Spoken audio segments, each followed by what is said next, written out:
రాష్ట్రం నుంచి పంచాయతీలకు వెళ్ళేటప్పటికి ఖచ్చితంగా కొన్ని సకాలంలో అయితే వెళ్ళట్లేదు. మా అధికారులు అందరితో కూర్చున్నప్పుడు కూడా మాకు తెలిసింది చదువుతుంటే యాజ్ ఆన్ నౌ 988 కోట్లు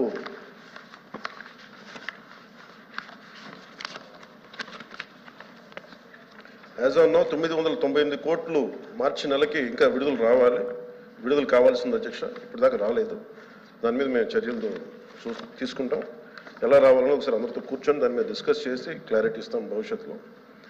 అలాగే 7,000 ఇప్పటిదాకా 7,518 కోట్లు పంచాయతీరాజ్ ఇన్స్టిట్యూషన్స్కి గత 3 సంవత్సరాలుగా రిలీజ్ చేశారు. రిలీజ్ చేసిన దాదాపు 8 సార్లు రిలీజ్ చేశారు అధ్యక్ష. కాకపోతే అది 5 సార్లు ఒక డిలేడ్ పేమెంట్ జరిగింది. అంటే అక్కడ కేంద్రం నుంచి రాష్ట్రానికి వచ్చి